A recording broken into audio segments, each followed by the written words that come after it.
तुर्की में मंगलवार को फिर से भूकंप के झटके महसूस किए गए। तीव्रता 5.9 बताई जा रही है। इससे पहले सोमवार को भूकंप के 3 बड़े झटके लगे।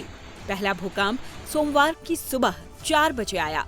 तीव्रता थी 7.8। इसके बाद 7.5 और फिर 6 तीव्रता का भूकंप टर्की को तबाह कर गया। मरने वालों की संख्या हजारों में है। शहर के शहर मकान ध्वस्त हो गए, जहां मलबे में लोग दब गए। तुर्की में रिक्टर स्केल पर 7.8 तीव्रता का ये भूकंप सबसे भयावह तरीके से दर्ज हुआ।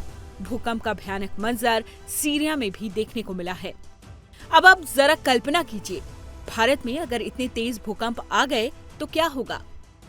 यहाँ तो महज 5 की तीव्रता वाले भूकंप के बाद ही दहशत फैल जाती है। चारों तरफ हाहाकार मच जाता है।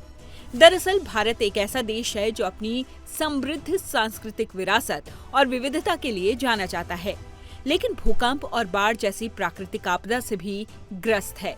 पिछले कुछ सालों में देश की धरती ने भी कई भूकंप झेले हैं। सघन आबादी के चलते यहाँ आपदा के बड़े खतरे हैं। भारत में भूकंप की दहशत। भूकंप कभी भी कहीं भी आ सकता है, इसकी कोई गारंटी नहीं। ये एक तरह की प्राकृतिक आपदा है। सबसे हाल में 24 जनवरी 2023 को देश की राजधानी दिल्ली और उसके आसपास 5.3 की तीव्रता का भूकंप का झटका आया। इसका केंद्र नेपाल के गोत्री बजुरा के आसपास बताया गया। इस भूकंप से नेपाल में बेहद नुकसान हुआ था। जाहिर है, ऐसे में हिमालयी क्षेत्र में रिक्टर स्केल पर 7 की तीव्रता वाले भूकंप एक बड़ी घटना मानी जाती है। इससे पूरे इलाके में भारी नुकसान की आशंका रहती है। आइए अब आपको बताते हैं कि भारत में 7 की तीव्रता के भूकंप का मतलब क्या है। भारत में साल 2001 में गुजरात के कच्छ में 7.7 और साल 2005 में कश्मीर में 7.6 की तीव्रता का भूकंप आया था। तब कच्छ के भूकंप में 20,000 से ज्यादा लोगों की मौत हुई थी।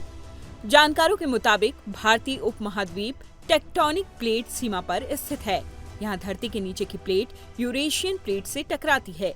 इसी टक्कर के चलते हिमालय पर्वत श्रृंखला का निर्माण हुआ और यही टक्कर इस क्षेत्र में भयावह भूकंप की लगातार घटनाओं की बड़ी वजह भी है। हाल के सालों में देश में गुजरात, महाराष्ट्र और उत्तराखंड जैसे राज्य में कई बड़े भूकंप के झटके दर्ज किए गए। अब बड़े भूकंपों का भारत पर क्या असर पड़ता है, ये भी जान लीजिए।